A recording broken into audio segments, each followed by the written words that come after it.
The story began in 1995, when the police arrested a thief named MacArthur Wheeler after he robbed two financial institutions in Pittsburgh. Upon being apprehended, Wheeler appeared utterly bewildered.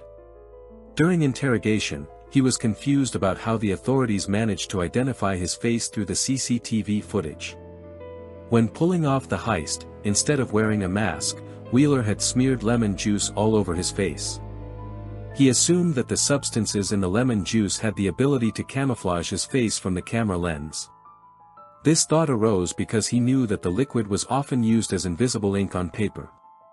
To him, this logic was so convincing that he was optimistic the recording devices would not be able to capture his facial image and it would be impossible for the authorities to track him down. It was the uniqueness of this incident that prompted David Dunning and Justin Kruger to conduct a scientific study.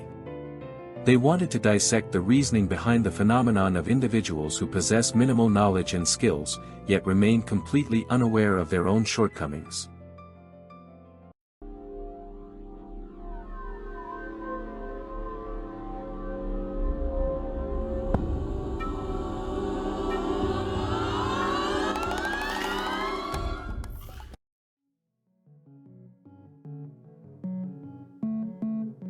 Finally, in 1999, they published their research titled Unskilled and Unaware of It: How Difficulties in Recognizing One's Own Incompetence Lead to Inflated Self-Assessments.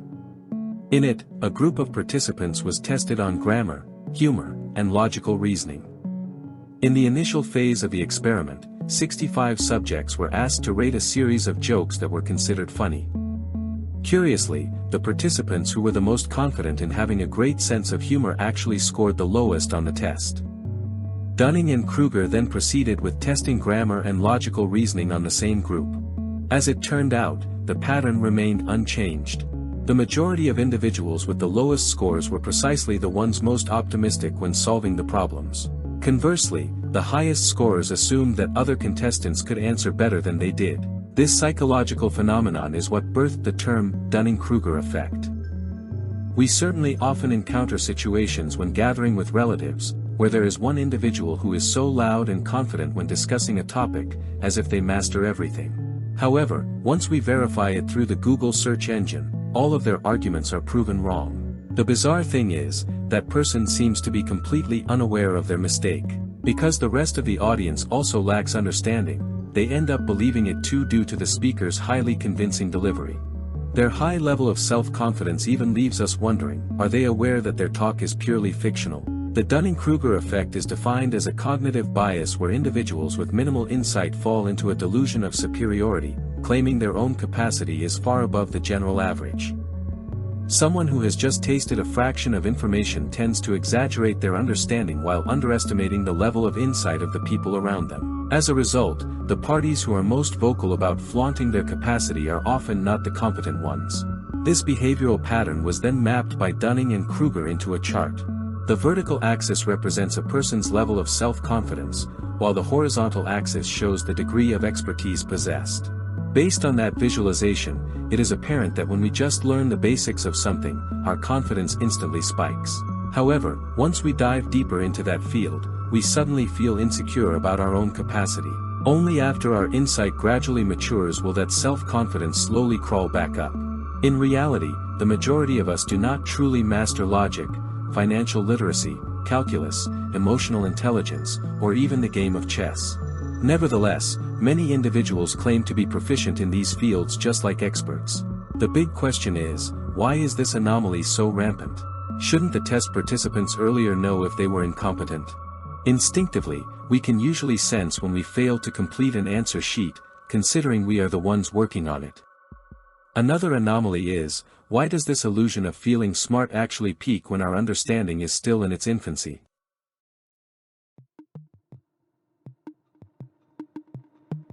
Like the knowledge circle. The smaller your circle of knowledge is, the smaller the border is with all the things that you don't know. And so when our knowledge is very small, we think like, oh, well, there's like 2 or 3 things that I don't understand, but, I get the basics. But as you learn more and that knowledge circle expands, the border of that circle with the unknown expands as well.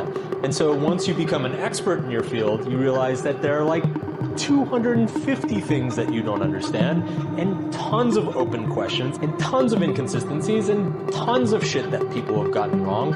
And so you get this paradoxical effect where the more you know about a subject, the more you struggle to talk about it because you realize all the things you don't know. When we first begin to dive into a topic, we often feel as though we have mastered a great deal. A flawed assumption arises that we already understand the ins and outs of that field. In reality, the knowledge we have just absorbed is negligible, not yet strong enough to open our eyes to the fact that the wilderness of knowledge out there remains vast. We do not yet possess the adequate expertise to objectively measure our own capacity or to comprehensively analyze the material, which triggers the illusion that we already know a lot. As a scenario example, you are faced with a test themed around World War history.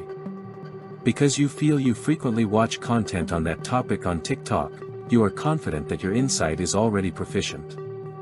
In fact, outside of those short clips, you have never dissected any other literature or conducted deep research. Moreover, you are not a historical actor who experienced it firsthand. When working on the answer sheet, your ego refuses to let you feel foolish, so you are certain you can pass with results far above the average person's ability. This is more or less how the mechanism of the Dunning-Kruger effect works.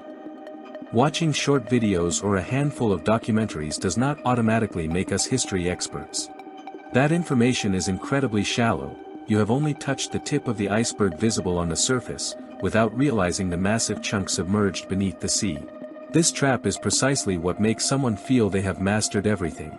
We frequently encounter this reality in daily life, ranging from co-workers who love to lecture others, arrogant students with failing report cards, to staff members who are resentful because a colleague beat them to a promotion. In fact, written performance evaluations present real, neutral data regarding someone's productivity. Unfortunately, incompetent workers tend to reject these results because they believe the quality of their work far exceeds that report. Consequently, they begin to scapegoat the situation, such as accusing the boss of favoritism or belittling the colleague who got promoted. They refuse to reflect and take the time to realize that they still have a lot to learn. A study once surveyed engineers at a corporation to compare their personal performance with that of their peers. Interestingly, 42% of them claimed to be among the top 5% most genius staff in the firm. A similar case occurred when senior academics at a university were asked to rate the quality of their teaching. A staggering 94% of professors confidently placed themselves in the top category, a statistic that is mathematically impossible. Ironically, these educators, who evaluate their students on a daily basis, turned out to be incapable of objectively measuring their own capacity. A different study on a college debate competition revealed that teams in the bottom quartile, who had actually lost 4 out of 5 matches, assumed they had won nearly 60% of their battles. Due to their lack of understanding of standard debate regulations, these students failed to detect the moments and frequencies when their arguments were demolished by their opponents. Cross-country investigations in North America, Europe, and Japan indicate that cultural backgrounds also condition this distortion of thinking. Regarding driving skills, 93% of Americans claim to be skillfully above average, followed by 60% of Swedes with a similar sentiment. This contrasts with Japanese society, which tends to be humble. They see a minimal performance not as a disgrace, but as a stepping stone to upgrade themselves. The core findings of Dunning and Kruger emphasize, the shallower a person's understanding of a field, the duller their metacognitive capability on that topic.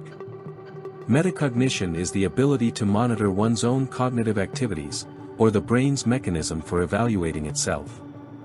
A low function in this area causes a person to be blind to their own ignorance. This is a tragic reality. The individuals who speak the loudest are often the ones with the least knowledge, yet unfortunately, they are the most listened to by the public simply because the volume of their voice dominates. Another dark side is that those who are the least competent are precisely the ones who close themselves off from the learning process.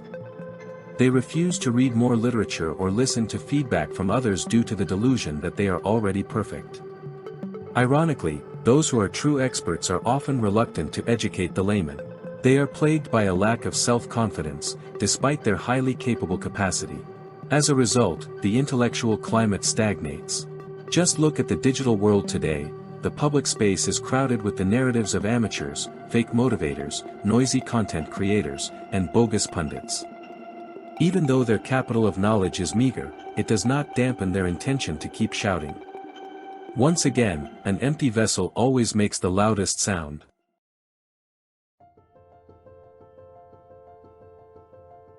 In the modern era, the spread of fake news has become a serious threat. Many individuals read just a glimpse of information and instantly act as mentors to others. They refuse to allocate time to research the material deeper before busying themselves with flaunting what they claim to be knowledge. We have become too accustomed to absorbing information from the most vocal parties, rather than from the wise figures who humble themselves like the philosophy of the rice stalk. When the stage is dominated by the layman, why do the experts choose to remain silent? Yes, the answer goes back to the Dunning-Kruger Effect. When 65 test subjects devoured a series of tests from Dunning-Kruger, the top scorers were actually aware they were competent. However, they assumed other competitors were far better, thus tending to elevate others' abilities and underestimate their own potential. This psychological condition is what leaves true intellectuals frequently plagued by hesitation and doubt. These smart people are unaware of their own strengths, which ultimately makes them reluctant to speak up. It is natural if we sometimes feel ordinary because we assume our skills can be replicated by anyone. However, this mindset is positive because it drives us to keep honing ourselves, unlike the subordinate group that is easily satisfied. On the other hand, this cognitive bias does not always bring negative impacts. In reality, it is this anomaly that provides a shot of courage for many people to dare to try new things. Reflecting on the beginning of my career on YouTube, I once released content on topics I had not fully mastered. Watching them again today makes me embarrassed because I realized that back then, I was just pretending to understand, coupled with my ignorance about the complexities of managing a video channel. Back then, I was blind to the lengthy production bureaucracy, hunting for ideas, validating data, drafting scripts, filming, all the way to post-production. Not to mention the mental pressure from the dynamics of system algorithms. Initially, all I knew was to produce and air it. Had I understood from the very beginning how cutthroat this industry is, I might have backed down immediately. Yet, herein lies the utility of cognitive bias. It guides us to take the first step without being burdened by the fear of the unknown. Some say that starting is the hardest phase, but through this bias, we can get through it with our heads held high. Following that initial momentum, the choice is in our hands, to settle in a comfortable zone of ignorance, or to choose humility and keep updating our insights. We must subdue this distortion of thinking and realize that our knowledge is just the tip of our fingernails, while the straight path ahead still stretches wide.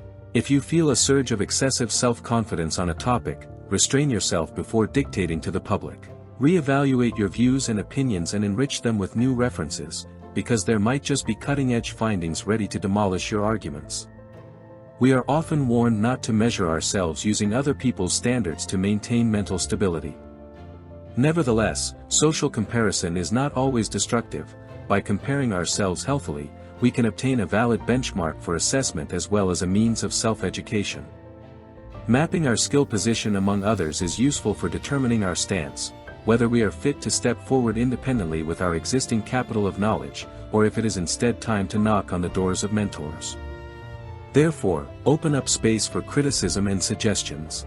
While your grand vision must not be belittled by others, you must also be self-aware that it is your personal ego that often inflates your own capacity. Accommodating input and criticism from others can actually become an accelerator for your growth. Beginning a new chapter naturally drains energy. A phase initially thought to be easy can transform into an internal battle between the firmness of intention against a mountain of new material that shrinks your courage. But do not back down. The more persistently we endure, the stronger the mentality formed until the gates of success are reached. Never be easily satisfied with merely knowing the surface of a science.